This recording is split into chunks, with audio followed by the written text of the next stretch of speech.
it's nice to have those who did the Antioch house here last year, to have most of them here. We should just FaceTime or something our friend that's now in Porch. Who of you can remember this thing? And did you ever do anything with it? Those who were in class. No, you did nothing with it. It's just one of those thousands of extra things I sent you, and no one ever saw it. But it's okay. It's okay. I gave them a lot of reading, and I put it on Google Drive, and I can see there's like no movement on the Google Drive, like zero movement. And I'm like, okay, it's fine. It's fine. I'm just going to move away from the presence of this fan. Is this fine? Okay. You don't worry about the noise. I don't worry about the noise. Okay. We asked you if anyone has questions for John. Do you have questions for the book of John? So in our reading, church reading currently, we're supposed to finish John today. Yesterday? Yesterday. Okay. I'm part of the speed reading group, so I don't know where we are currently. Do you know where we are currently?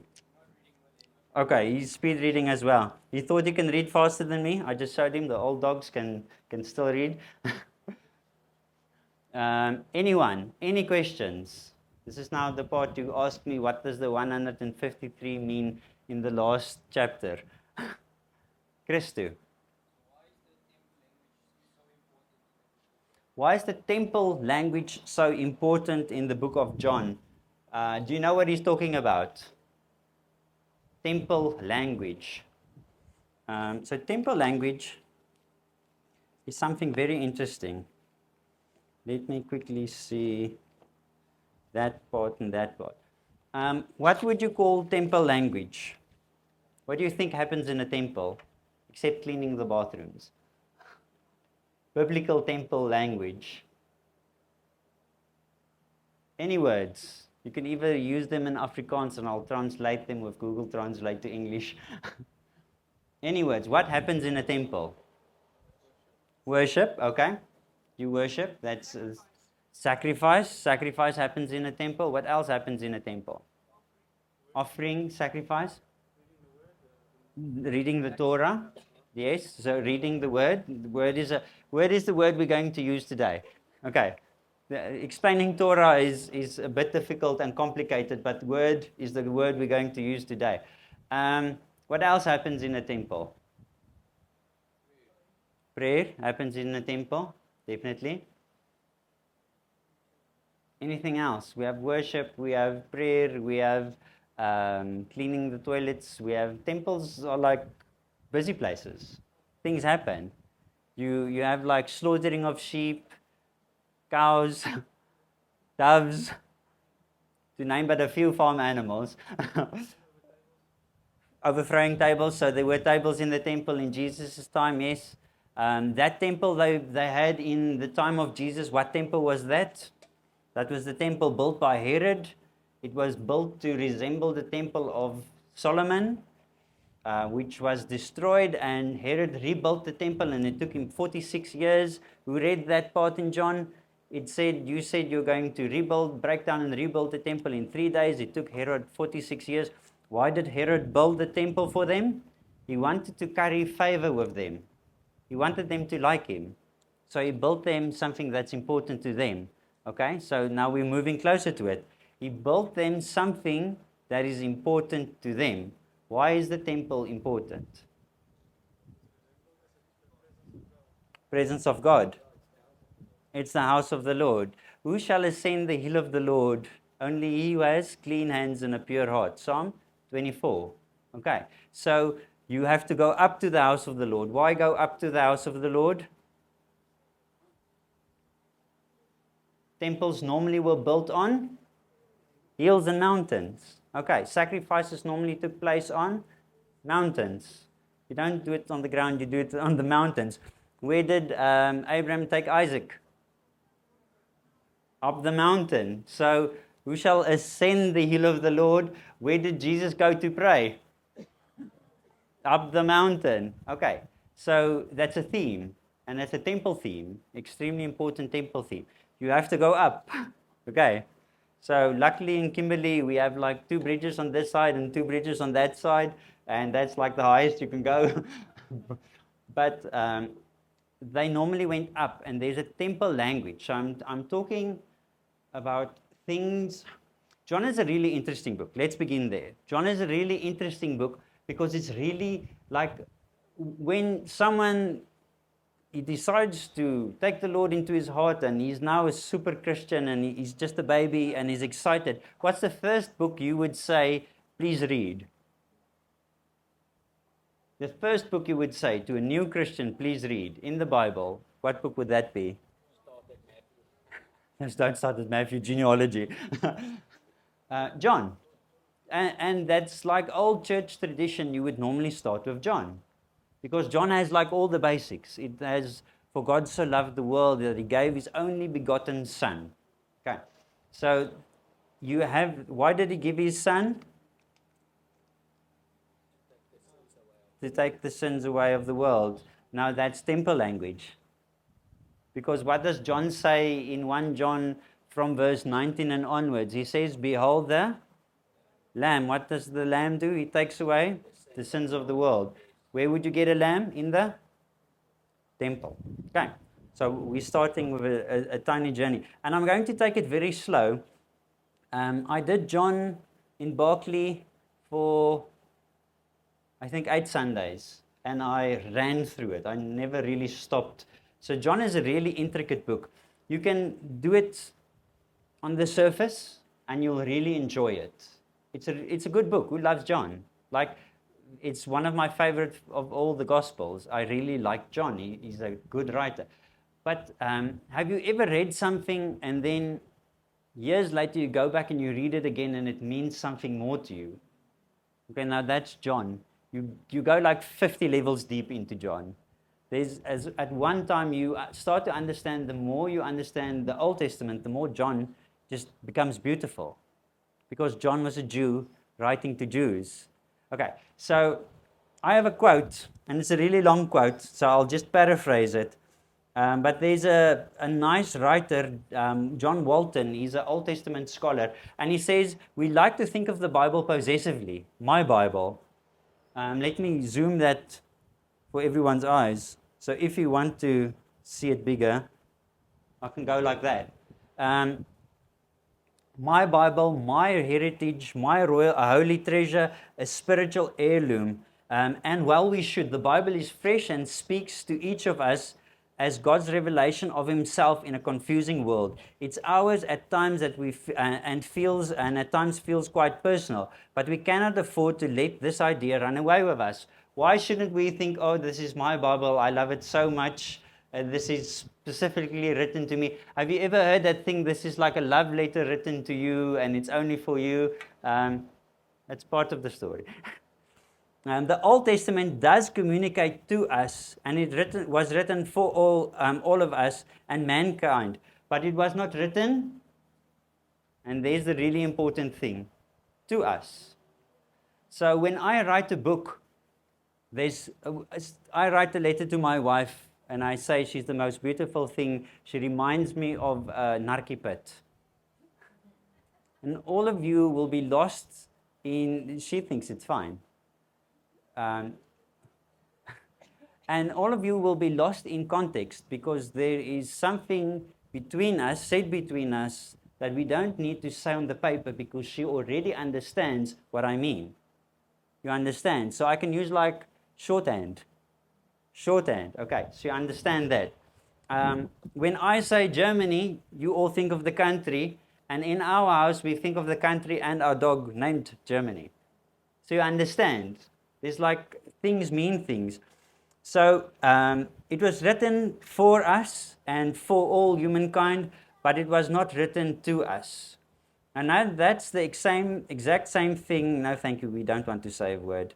And that's the exact same thing that happens with the book of John. It was written to Christians, Jewish Christians that could speak Greek. So it was written in the Greek language. It's the last of the Gospels written. and it doesn't share a lot with all of the other Gospels. Who knows if you read you've just finished Matthew, Mark, and Luke, and then you get to John and you're like, John's missing a few things. Why is John missing a few things? Because John has no need to do a historical context about Jesus. He knows the other books were already written. He knows they were written well. He knows the people who wrote the books. He's fine with that. He wants to tell us something, but we won't understand exactly what he says if we don't think Jewish, Old Testament. Okay. So he used the word temple language, and that's because a lot of the things happen in temple language. So 1 John 1 verse 18. 1 John 1 to verse 18. Let's start there. I'm probably not going to go further than that. Let's see, how much time do I give myself? 45 minutes before I explode. Okay. This is the easy version of the notes. These are the difficult version of the notes. So we'll start with the easy ones and we'll work our way through.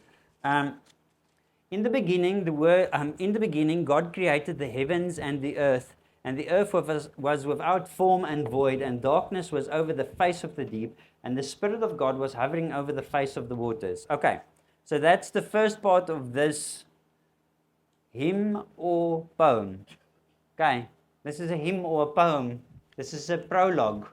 Do you know what a prologue is? That's the first part of the book where it tells you what's going to happen in the book. It starts to tell you about who is in the book, what's possibly going to happen in the book. And in John 1, verse 1 to 18, it gives you exactly everything that happens in the whole complete book.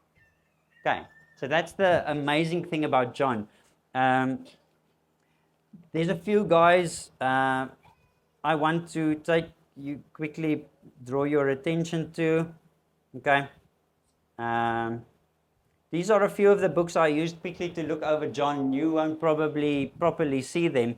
The first book is N.T. Wright's book on New Testament history. The second book is The Gospel According to John by D.A. Carson. That was, I think, 900 pages. The next book behind it is the Theology of the Gospel of the Letters of John, Andreas J. Kostenberger. That was 700 pages, if I remember correctly. Richard Bauckham, that's an extremely big book. That's more than 1,000 pages. The commentary on John is like the shortest one, the one in that corner. And then you come to the Gospel of John by Craig Keener. That's a 2-volume, 1,000-page book. And then you get next to it, and that's the Jewish feasts and in the Gospel of John, and that's just a few hundred pages. That was an easy read. So one of the things we don't understand about John is the extreme depth of John. And the extreme depth of John can be grasped in taking a lot of time in the first 18 verses. Sticking the first 18 verses out. Now, I said in the beginning, God created the heavens and the earth. The earth was made without form and void, and darkness was over the face of the deep, and the Spirit of God was hovering over the face of the waters. Who of you read the account of John? What does it say? You can do it in Afrikaans, in English, in anything. Quote it for me, please. In the beginning was the Word, and the Word was with God, and the Word was God. Does that sound close to each other? Okay. In the beginning, in the beginning was the Word, and the Word was with God, and the Word was God. He was in the beginning with God. Why repeat that? Okay, interesting. All things were made through Him, and without Him nothing was made, not anything made that was made. Okay, made that was made, that's good English. In Him was life, and the life was the light of men. The light shines in the darkness, and the darkness did not overcome it. Okay, who did prose in school? Do you remember prose in school? Gedigte. Okay, so you remember that. Whoever thought that was really boring? There's a few hands that's really boring. Who saw the literary structure in it and really liked it? You have like structure in it, and it starts to become like a formula. and it's no longer words, it's math.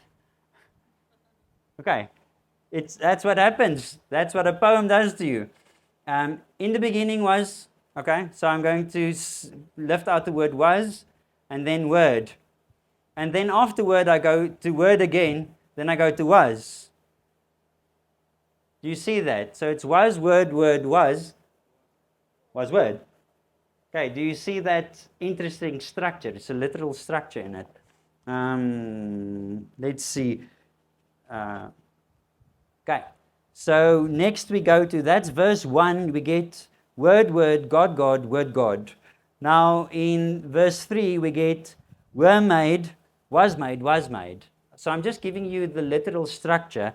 Then verse 4 to 5 you will get, in him was the life, light, darkness, darkness. Do you see the pattern? Okay, another pattern, 7 to 9. 7 to 9 goes witness, witness, light, witness, light. Okay, another pattern. In verse 10 to 12, we'll go world, own, receive. Okay. Why am I lifting this up for you? Because he's saying something and we need context. We need a lot of context. Did you read that the first time you read that? That's why I say John is layers. It's like an onion. As soon as you peel away one onion layer, you get another onion layer. And as soon as you peel that away, you get another onion layer. And the bigger the onion, the more the layers.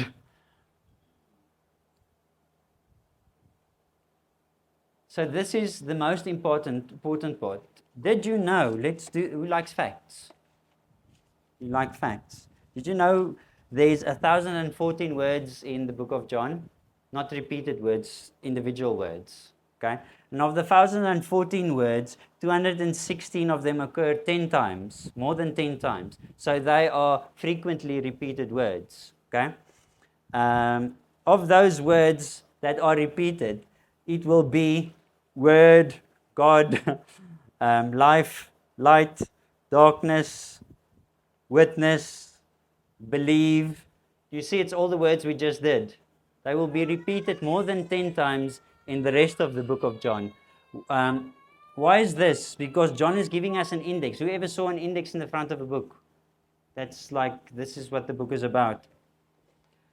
So, who can tell me the whole Hebrew story from beginning to end? Because that's where we are now. We need to figure out what's he saying to who. Who wants to take a stab at it? Start at Genesis 1, verse 1, because that's where he starts. Who would like to take a stab at it? Tell me the whole story. If you were a Jew and you had to explain it in 5 minutes to a Gentile, what would the story be about? Okay. So in the beginning, God created. Okay. What did he create? The world. And it was heaven and earth. Okay. Why heaven and earth? Okay.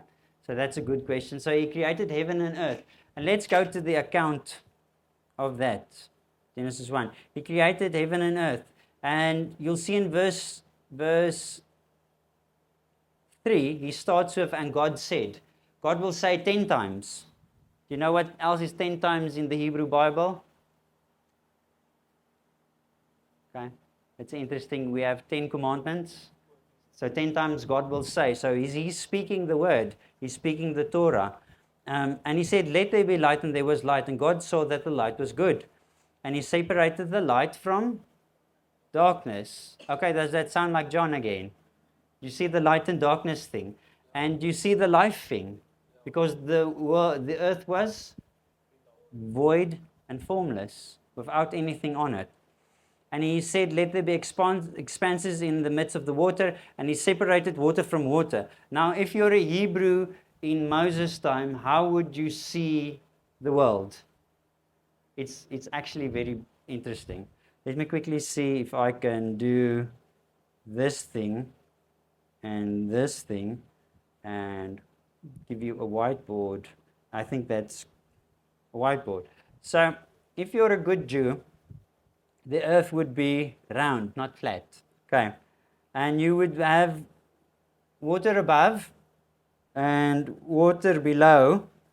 And then he created the earth. Okay. So on the earth, imagine that's a tree. Okay. And he created the garden and everything on it. He created fish in the water. He created birds in the sky. He created animals. And after he created everything, he created man. Okay, so he created us. Then you get to Genesis 1 verse 26 and it says, in the image of God he created man. You remember that part?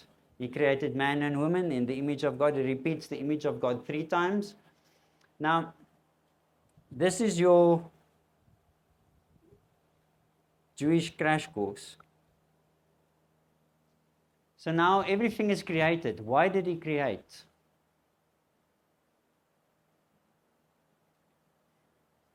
He makes everything. A relationship. That's okay. So he's a creator. So you just build things to build things, or do you build of a reason? To rule. He says in Genesis 1, he says, I will make man in my own image and we will appoint him to be fruitful, multiply, and rule and have dominion. Okay, so you remember that part. Okay, so he created something for us to rule and have dominion over. Why? You have to ask a lot of whys. Why?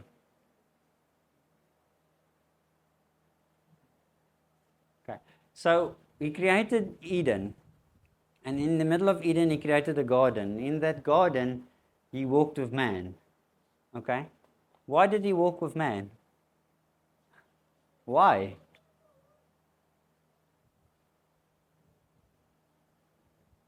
It's a good question to ask.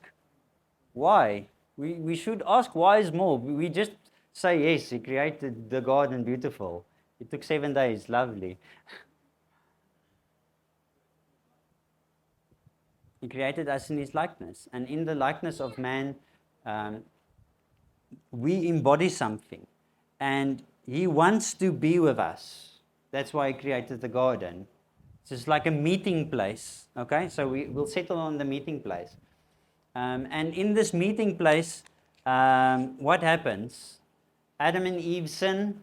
Cain, they get kicked out of the garden. 2 cherubs are, a cherub is seated at the gate with a flaming sword, so he keeps them out. You have Cain and Abel. Cain kills Abel. We're doing Genesis in 5 minutes. Cain kills Abel. The family line goes over to Seth. Seth brings out all of the children. You get a guy named Enoch. Enoch walks with the Lord, and then he walked no more. Okay? He just stopped walking. And he was no more. And then you get like Noah. Noah is like a beautiful account. God says, and the wickedness was so much, his spirit could no longer handle it. And it grieved him, the wickedness of man. And he said, I will reset everything. And he started with the reset. But before the reset, he created an ark. Okay? Do you know what an ark is? Okay, so that's Genesis 6. Let me quickly go there. What is an ark? Please describe it for me in words. A big boat. Who thinks it's a big boat? Hands up, big boat people. Big boat people. Oh, that's the increase in corruption we have. Okay, so there's big boat people. Noah had 3 sins. It says Noah was a righteous man, blameless in his generation. Do you know how many times we read that in the Bible? It happened with Job as well. So it's Noah and Job. That's not something often said. And Jesus, of course, but Jesus is God, so we'll give him a free pass. And he said, it really becomes beautiful here. It's something the Hebrew people understand that we miss because we're not part of the translation. So you get that word ark, that's the word teba, and it says perhaps of a foreign derivation. Now, I just clicked on the Hebrew word and it says, hi, it's not an Hebrew word. Thank you for calling. This is an Egyptian word. Do you want to leave your name and number? No. So ark isn't even a Hebrew word. And you're like, oh my soul, it's not a Hebrew word. We stole it from the Egyptians. By we I mean the Jews, sticky fingers. And the Jews stole it from the Egyptians. And now we have this thing. What does it mean? The ark was a box they put in the image of God. And they floated it on the Nile. You see how nice that thing is? The ark is the image of God. They put the image of God inside of a box to protect it, and they floated it down the Nile. And that's like where we get this picture of the ark from. They have this really good thing. Now, what's inside of the ark? Now, we're talking about Noah's ark. You're close to the other. Noah's ark. What side in Noah's ark? Not the boat. Man, the image of God. Now, he wipes away everything with the waters. But he keeps something. He keeps the image of God, man, Genesis 1:26, inside it, and all of the animals he created. And where does the ark stop?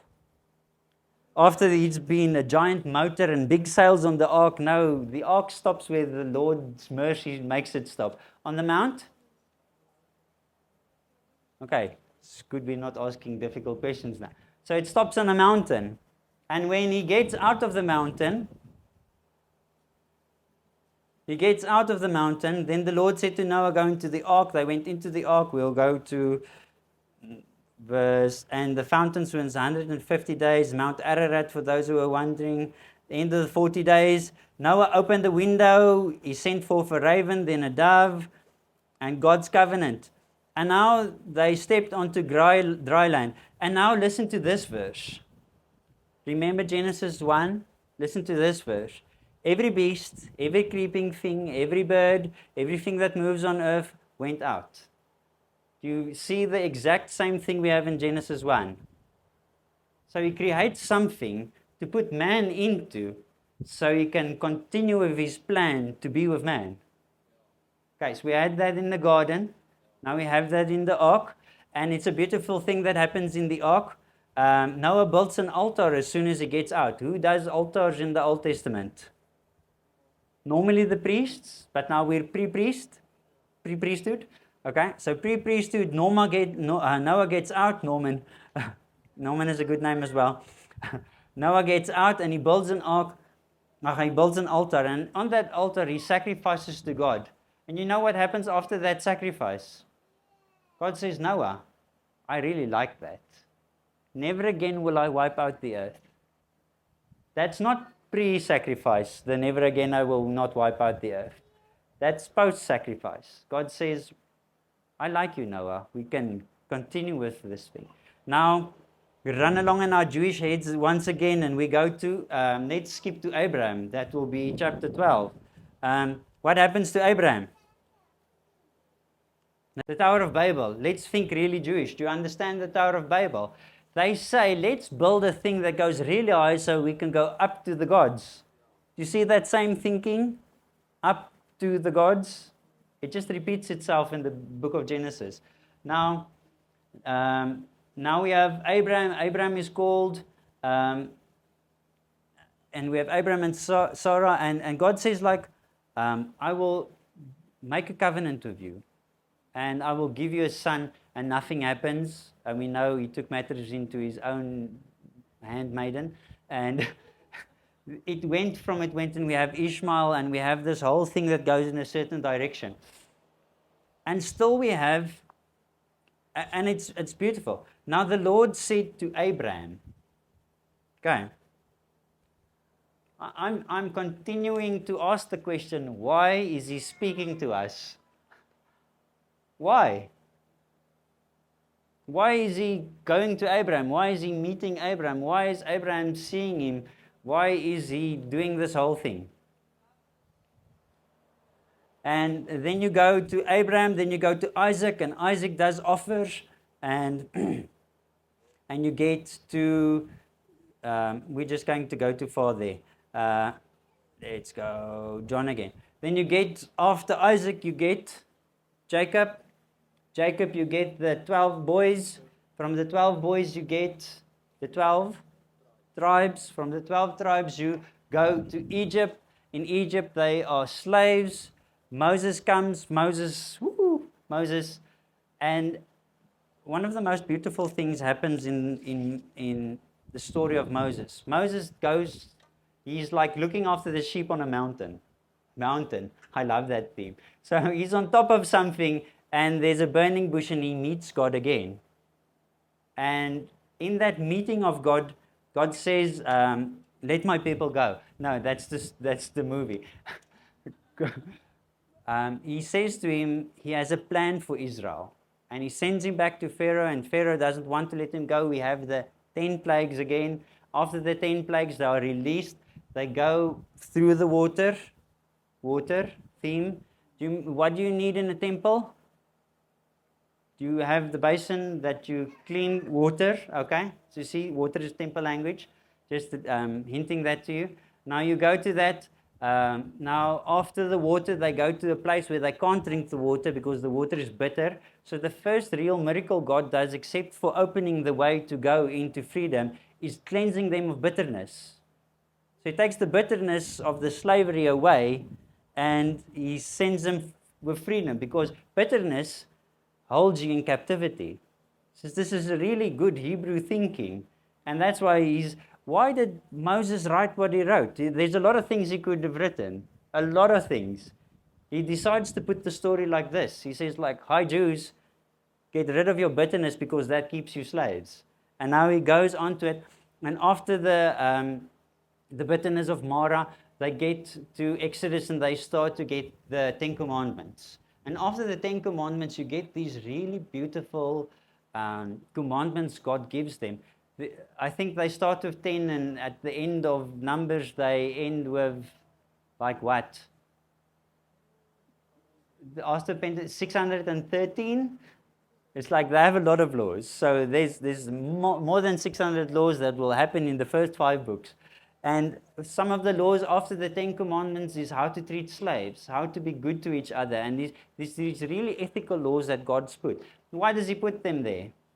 Okay, good question. Next question. And he's like the fire by night and the cloud by day, and he's there with them. And he tells them to build a ark. Okay, and what happens with the ark?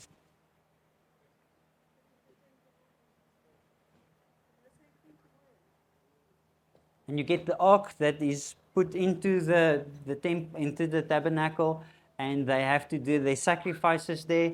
And there's a beautiful thing that happens that will be, brain, go to Exodus 40. It will be close to the end. That's not Exodus, that's Leviticus. I have a very good book. So it says in verse 33, part C, it says at the bottom, it says, so Moses finished the work. He finished the tabernacle, the thing. But it's still a thing. Something must happen. Do you remember another place a cloud came on the mountain? Okay, so Moses went up to the mountain. Oh, mountain theme again.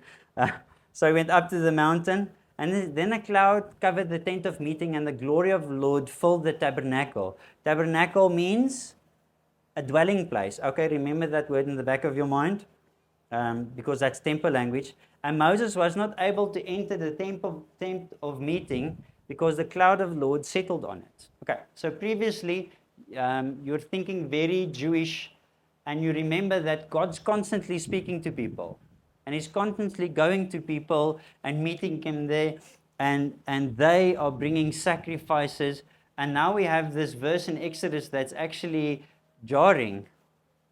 You can no longer go into the tent because the tabernacle is built.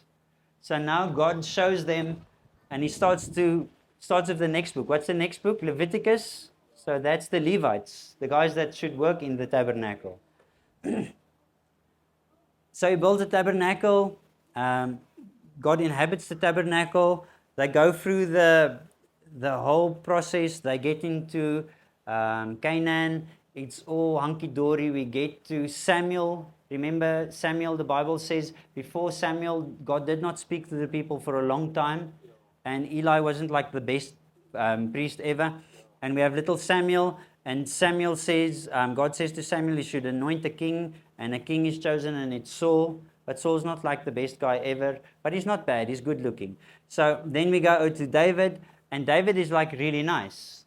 But David's not really nice as well. Because David like sees someone's wife, then he sleeps with her, then he kills him. So it's nice, but it's not nice. And then we get, after David, we get Solomon, and Solomon has the things with the ladies. And after Solomon, we get Rehoboam and Jeroboam, and they go into the two different parts, and you get the tribe of Israel, which is 10 tribes, and you get the tribe of Judah, which is Judah and Benjamin. And now you start with the prophets, and it's Judah and Israel, and it's confusing. And with Solomon, you get the temple, and as soon as he builds the temple, and he brings the sacrifices, the fire of God comes down and inhabits the temple again. So God once again comes down to inhabit. So, tabernacle. So, you could easily say Eden is a dwelling place of God, because that's where man and God dwelt. So, and then you can say that of the mountain where God dwelt with Moses there. And you can say that with the ark, because that's where God created the thing to keep the people that's important to him. Then you can go on to the tabernacle, you can go into the temple. Constantly in your Hebrew thinking, you should be thinking, God wants to come, tabernacle. Okay. Now you're ready for the rest of the part. There was a man sent from God, that's now verse 6 of John 1. There was a man sent from God whose name was John. He was a witness. This is one of the other words you should start to focus on, those who are taking notes. Witness. See how many times you get witness. For interest's sake, this is the Greek word martyra, which also comes to the English word martyr. So witness isn't always nice. Okay, witness sometimes has sacrifice connected to it. To bear witness about the light, that all may believe through him. Belief, what's John 3:16? You see the belief theme? Okay. He was not the light, but came to bear witness about the light. You see that light, witness, that thing coming. The true light, which gives light to everyone. In the beginning, God created the world, and God said, let there be. Okay. So, Jewish thinking. Put on your Jewish glasses. Okay. He was in the world, and the world was made through him. Yet the world did not know him. Okay. He came to his own, and his own people did not receive him. Okay. So, we have this Genesis account, and you're thinking really Jewish. Who's his own people now? Jews. The Hebrew people. Okay. So, he came to the Hebrew people. Now, this is the word, it's probably going to be the Greek word kai. Yeah. You can also translate it to but. He creates everything. He gives them a beautiful story. He gives them thousands of years of Old Testament. He comes to them and they do not recognize him. So this is like a hinge point of this interesting 18 verse thing. Yet they did not know him. And his own people did not receive him. But to all who did receive him, who believed in his name, John 3:16, that's the believe theme again, he gave the right to become children of God. Remember the children of God. At the end, I'll give you like an extra teaser. Okay, a really interesting thing. Who were born not of blood, nor the will of flesh, nor the will of man, but of God. And now, here's the clincher. And the word became flesh and dwelt among us. And dwelt is the Greek word skino, and skino means tabernacle. So, there goes the wind. In the beginning, the wind was over the waters. Okay, so, and it dwelt among us, and we have seen its glory. Glory is a temple language. Every time God's presence comes down, it's His glory revealed. So are you seeing how very Hebrew we should think when reading this book? And it's not that difficult. You know everything I've just said. You know these things. It's the Genesis account. It's the Exodus account. Glory as of the only Son from the Father, full of grace and truth. And then he will start to expound on the grace and truth part again. John bore witness of him, cried him, "This was he of whom I said, he who comes after me ranks before me, because he was before me." Who understands that? I'll give you 5 extra mental points. Okay, in the beginning was the Word. Okay, so he was before him. But why is he after him? How much older is John than Jesus? 6 months. Okay, so in the natural flesh, Jesus came after John. But in reality, he was always there. He was there from the beginning. So that's just interesting. Okay, for from his fullness, we have all received grace upon grace. For the law was given through Moses. Very Hebrew thing again. What do they put everything on? Moses and the prophets. And it's like Moses is like the most important guy a Hebrew person ever saw before Jesus. It's like Moses for president. Okay. So, for the law was given through Moses. Now, law there would be given nomos, the right things to do. But for us, it will be the Torah as well. The first 5 books, in the English, we will call it the Pentateuch. So, he gave Moses the law, but something happens. You get that semicolon. Grace and truth came through Jesus. What does the law not give you? Grace and truth. Now you must think very Hebrew. Okay, you've just sinned every day, because Romans says, "For all have sinned and fall short of the glory of God." So let's not go there. We're all sinners. Okay, so in your Hebrew thinking, how do you remember that? While they were traveling through the wilderness, they had constant sacrifices, like constant sacrifice. Who was ever close to a sacrifice of an animal? It stinks. It's really bad. You have hair burning here, and hooves burning there, and entrails burning here, and it's not chisanyama, okay? It's not nice braai. It's bad. And they had like this smell, because this tabernacle was situated here, and the tribes were situated around it, and the smell just went everywhere. And everyone smelled not like braai vleis, but like burnt offerings. And the nations around them said, "These people stink. They really don't smell well." You remember that verse in Corinthians where it says, the gospel of God is sometimes a bad smell to people. Okay, so Paul is just very Hebrew and reminding us that the Hebrew smelled bad. Now, you have this constant smell and this constant bleating of animals and things dying. It's not supposed to be nice. It's not PG. It's bad. Because these animals are taking the brunt of the punishment for what you are doing. So when you hear "bah," it's you just being bad to your wife this morning. Yeah, it's when you hear "bah," it's you doing some shady business deal, and this sheep is now covering you. And once a year, you had this offering a family brought, and they brought this offering, and this thing died for them. And does that take away their sin? It just sets it out for another year. Do you know how debt works? Do you know how debt works? If I don't pay it now, it just keeps heaping on. So I get like a payment relief now. Payment relief now. The payment relief means 0, because you're just accumulating more debt. Because you couldn't pay yesterday, how can you pay today? And the debt just keeps heaping on and heaping on and heaping on. And nothing the animals ever do will make it fine to cut it off and make it complete. That's why John starts his first part here, and he says, "Behold, the Lamb who takes away the sin." Okay, so that's all the temple language. That's why I'm focusing you on the temple language, so you can think about when you reread John, which I hope you do.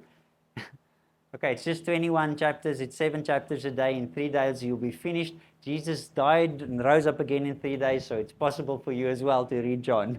Okay, he did a lot more in 3 days.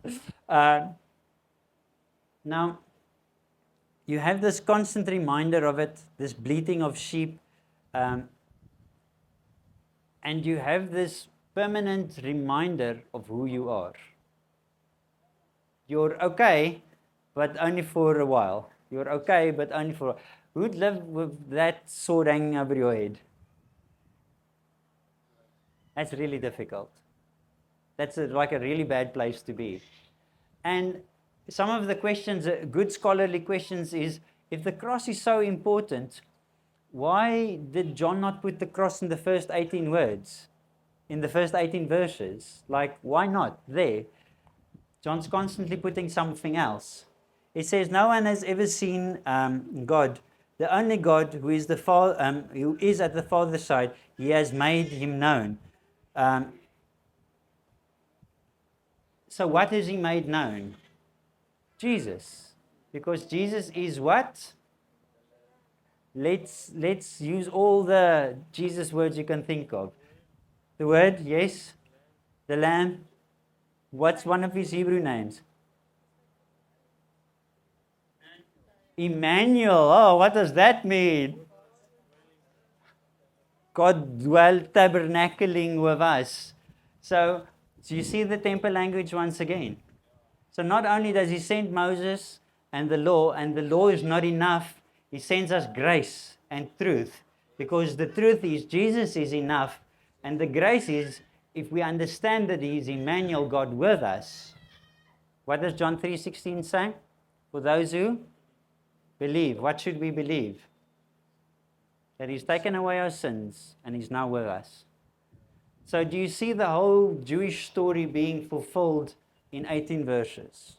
It's the whole Old Testament quickly put here. And he uses all these words. And it's a beautiful testimony. And we can go on now. Now let me quickly sum up the whole book of John for you because I have 10 minutes left. Because we're here on a sermon for the book of John. Okay, so you have John, first chapter. And the first chapter we have the introduction. It's from verse 1 to verse 18. This whole introduction introduces all the words we need to know that will happen in the rest of the books. These words that sometimes happen more than 10 times in the rest of the book. So go and read the first 18 verses. Highlight those words. Write them on a piece of paper. Now, when you start to read through the book of John, go highlight those words as soon as you read them in the book of John. Okay. So John is an amazing book. I said it's full of things. Now from verse 19, it says this is the testimony of John. So previously we had the witness, and it was the Hebrew word matera, the Greek word matera, and testimony is the Greek word matera as well. So John is still being a witness. It's interesting, the Jews sent priests and Levites. Okay, so they don't send scribes and Pharisees. They send priests and Levites, and the priests and Levites have to ask something. They ask, are you he we are waiting for? And then we go to verse 29, and that's one of my favorite verses in the whole Bible. John is like the first evangelist ever, and he says, look at Jesus. Behold the Lamb. To who does he say it? And after that, it comes and he said, and John bore witness, I saw the Spirit, and that's the whole baptism we have in the river of Jordan. The next day again, John was standing with two of his disciples, and he looked at Jesus and walked by, and he says, behold the Lamb of God. And the two disciples heard him, and they followed. You see the witnessing theme. So he's witnessing, and witnessing means people follow. Okay. Witnessing means people follow. Now, someone else is going to witness. They go, one of the two who heard John speak, followed Jesus, was Andrew, Simon Peter's brother. He first found his own brother Simon and said to him, we have found Jesus. What happens there? We have a witness, and after the witness comes a following. You see how beautiful this theme is. It starts early in the book of John. If you point to Jesus and witness, the following happens. Okay. Now you go on there. So Simon followed. The next day you get Nathaniel. Let's quickly do chapter 1 because I just love this chapter, and then I'll quickly jump to the rest. They go to Philip, found Nathaniel because Philip was the next one. You see the people just being witnessed to and growing. And what's Jesus doing? He's just being the Lamb. Okay. Now Philip was from Bethsaida, the city of Andrew and Peter. Okay, so Andrew and Peter spoke to Philip, so that's how Philip knows about him. Philip found Nathanael. Do you see the witness theme? Okay, so I'm just going to constantly point at it. And Philip found Nathanael and said to him, "We have found him whom Moses in the law, also the prophets wrote, Jesus of Nazareth, and the son of Joseph." Interesting thing there. Nathanael said to him, "Can anything good come of Nazareth?" Because Nazareth is not the place the Messiah should come from. Where should the Messiah come from? Bethlehem. Oh my word, he was born in Bethlehem. Okay, no. So he's still according to the scripture. Jesus is okay. He's still the Messiah. So Nathanael thought he was born in Nazareth. No, he was born in Bethlehem. So Philip says, "Come and see." Jesus saw Nathanael coming toward him. And he said, "Behold, an Israelite indeed, in whom there is no deceit." Now you should be very Jewish in your next thinking. Okay, what was Jacob's name? Jacob. And what was it changed to?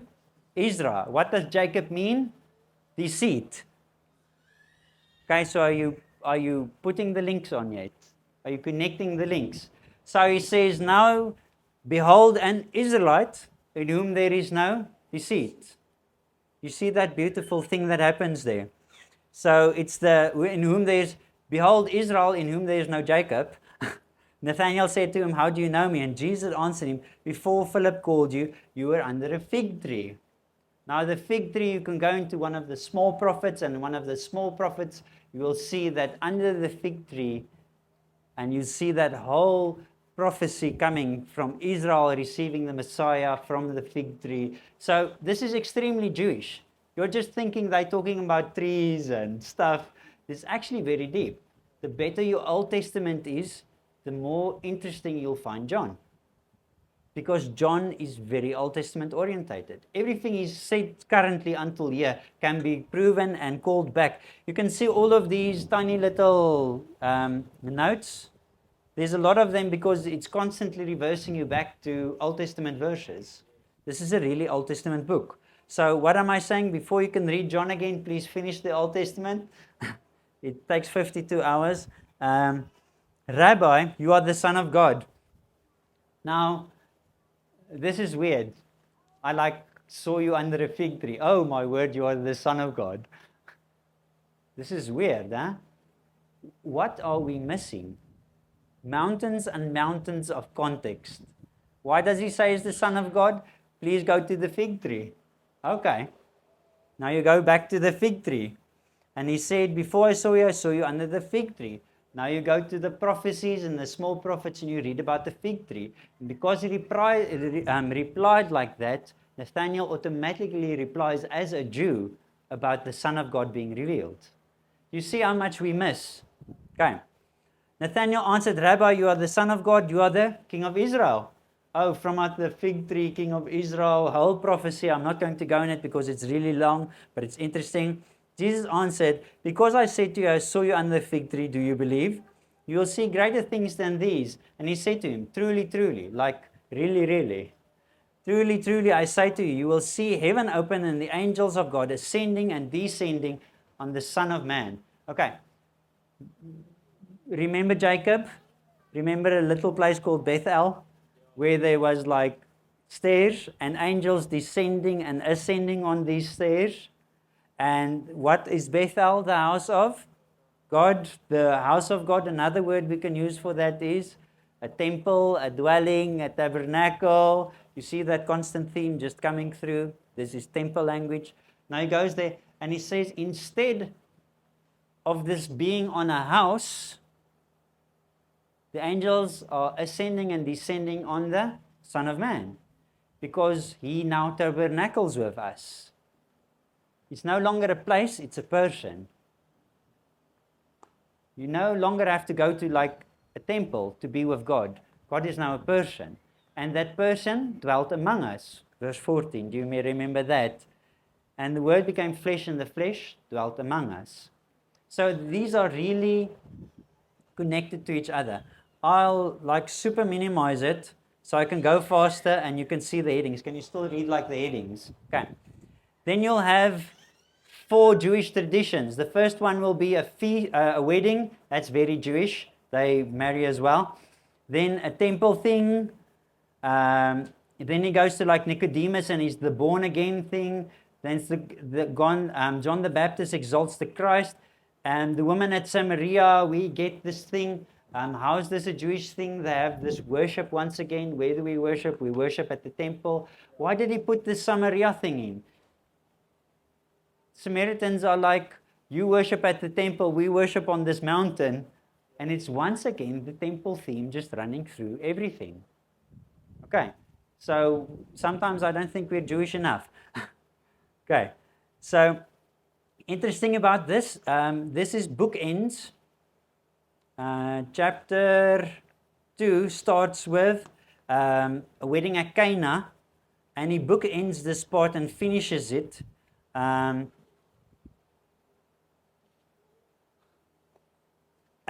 With this, where Jesus heals the official son, he ends these 4 Jewish traditions with another Cana, and he says, so he came again to Cana. So now you know that part's finished. So when you're reading, then 5 to 10, I'm just brushing through them, you get feasts. So this will be 4 feasts we see. It will be the Sabbath, the Passover, and Hanukkah. Hanukkah is like another can of worms we can open later. Jesus walks on water. You get an I am. Do you know how many I ams there are in the book of John? 7. Do you know how many signs Jesus does in the book of John? Okay. You can just keep saying 7. Do you know from the first time John said, follow him, and they started to following him, until they got to Cana, they have like how many days?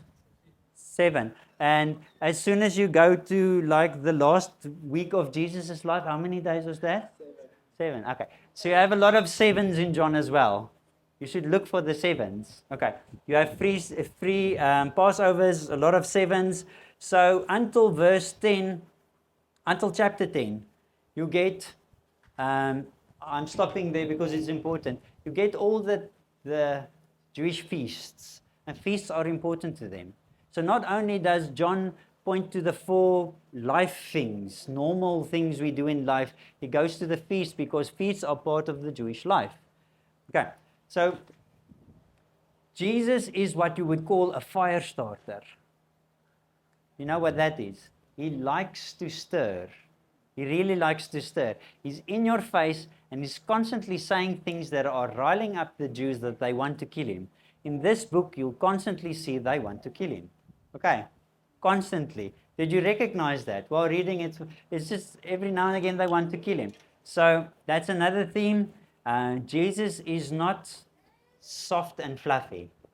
Okay, Jesus is not soft and fluffy.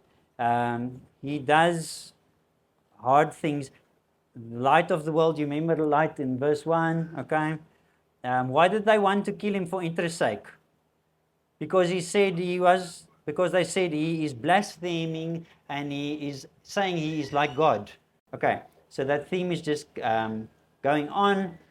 Women in adultery, another, I am the light, I am the way. Before Abraham was I. This just flipped the Hebrews upside down. They were really, so they picked up stones. Jesus just likes to stir the pot. Jesus heals a man that was blind. And when does he do it? On the Sabbath. Do you want an interesting Sabbath fact why they were mad at him? Why were they mad at him? Because no one does anything on Sabbath.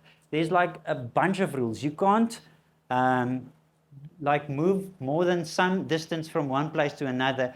You have to like be stationary. You can not sew or even unthread things on the Sabbath, because that's creating. You're not supposed to create anything. And they have all these, you can't pluck like grain. Remember the grain plucking and the disciples, and Jesus is just like, I'm the Lord of the Sabbath, dudes. And he's just constantly doing these things that are irritating them, constantly. And because John is making a point. He's lifting up these certain things to show us who Jesus is. Now, we have this thing where the Sabbath, God, according to the Jews, took life and created life.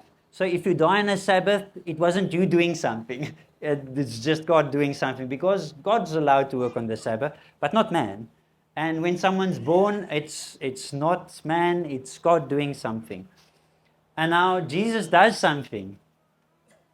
He heals something that no man can do, a blind man, on the Sabbath. And this just riles them up, because only God can heal. Only God can, and now he's doing it on a Sabbath as well. So healing on a Sabbath is like saying, I'm God. So it's a very Jewish thing. So it's interesting. I'm the good shepherd. You know the shepherd thing. Very Jewish as well. I and the Father are one. Now, if you've seen a Hebrew tear his robe and pull out his hair, this is how you do it. You say you are like God. So I just love this man. Huh? Jesus is really not here to be nice. He's here to save us. Now, chapter 1 is on its own. Chapter 2 to 5 is on its own. Chapter 6 to 10 is a part on its own. 11 and 12 something happens.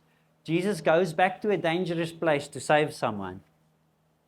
Jesus goes back to a dangerous place to save someone. And he goes back to, and it says it early, Bethany, Lazarus. And he goes back to a friend to save a friend. And we have this beautiful part.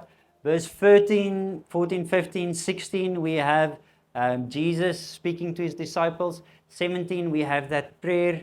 18 and 19, Jesus having a real bad time on the cross and on the road to the cross. 20, we have this resurrection and revelation of Jesus. And 21 is like this chapter. We're not really sure what it's doing there, but it's written by John. And it's extremely Hebrew and Greek in its ending. That's the part where we get the 153 fish. John was like an old dude when he wrote this book. And he remembered 153 fish. Okay. That's a really interesting thing there.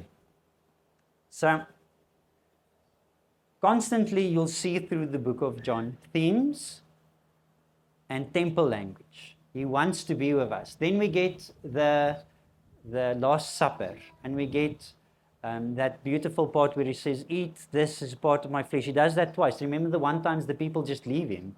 They say, is this cannibalism? How can we eat a person? How can we drink his blood? Jesus likes to stir. So that's in the stir part of the book between 6 and 10. And Jesus just likes to stir. And then we have this part where he tells his disciples, this is my new covenant. Temple language. Covenant. This is my new covenant.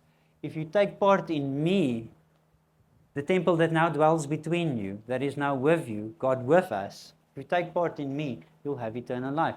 And what is the reason we do communion?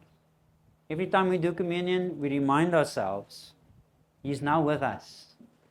I'm now partaking in His body. I'm now drinking His blood. The covenant is new. Jesus was the truth, and the truth is Jesus is more than enough. And He is the life.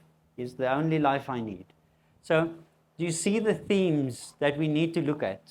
And I gave you the first 18 verses so you can pick up all the themes. So I'm really urging you to go look at the first 18 verses, pick up all the repeated words. You saw the words light, life, believe, word, faith, only happens twice. He says only Son, only God, and that connects to the same word as 3 verse 16, only begotten. Okay, so that's that triangle again there. So it's really important that you go read John, but you read John now with new glasses. Not the old, just reading John because it's beautiful, but looking for Jesus in John, but looking for the Old Testament. Because Jesus was in the Old Testament, we read in John 1 verse 1, in the beginning. He was there. Now the Jews did not see Him in the Old Testament because their eyes were blinded. But we have the ability to now see Him. And when you read the Old Testament and you go through Genesis and you see, we have this guy and the angel of the Lord comes to them and God comes to them, because He wants to be with us. He really, really wants to be with us. And that's why in the first part of the 18 verses you don't get the cross. Because it's not that the focus is not on the cross. is that the cross is an expression of love. For God so loved, He gave. So that's an important thing when you're finishing this book and you're rereading the book. And I hope you read it like 1,000 times. Because it's really good, and every time you read something new, and every time you find something deeper, and every time, who of you have like smart Bibles? You can click on a thing and it goes to another verse. You should really invest in something like that. There are beautiful apps. This one is olive tree. It just makes you a lot smarter than you think you are. Click on it. And now I'm going to end the sermon from the teaching. André started with last Sunday, and he started with the word. There's a theologian, Ronald Gray, said, you only love God as much as you love His word. And that's like one of the most difficult things to hear when we measure how much we read the word. But that's how important it is. It's really important. He sent His only Son to dwell with us, to die on a cross, because He wants to have communion with us. You can see the whole Old Testament. I can sum it up for you, and I did it in a short while. And you can see people are constantly making a mistake, and God is constantly coming to visit them. Making a mistake, He's fixing it. Making a mistake, He's fixing it. Making a mistake, sending the prophet saying, come back again. Constantly, this is the theme of the whole Old Testament. One thing, He wants to be with us. So there's something. This is why we react to the word. Not because it makes us better Christians or it's something we should do. But He wants to be with us. It's Him speaking to us. When you're reading the Bible, it's not you getting smarter. It's Jesus sitting down and having a conversation with you. Because He wants to be with you. John is constantly showing us this. He wants to be with you. He does everything in His ability to be with us. So, this is the last soppy part. You can now be happy again.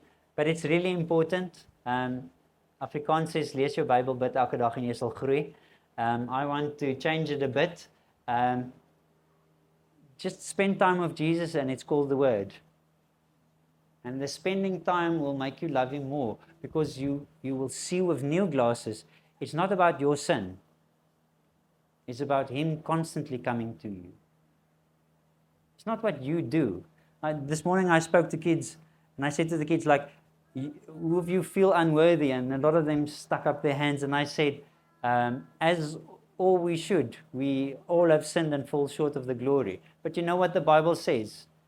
He constantly came back to everyone in the Old Testament. Whoever here sacrificed, I asked them, whoever here sacrificed a baby on a mountain? That's the things the Israelites did. They sacrificed babies on mountains to other gods. And God's just like, I want to be with them. And I'm like, that's a weird thing to do, God. And David's like sleeping with someone else's wife, then killing him. And all of them are doing like horrible things. And God's just, I want to be with them. And that's one of the most beautiful things you can read in the Bible. It doesn't matter what you did. He wants to be with you. Regardless of what you did, regardless of what you will do, regardless of anything, He wants to be with you. That's what John is all about. It's a really beautiful letter of Him wanting to be with you. So don't hype your sin. Hype Jesus. Okay, let's pray.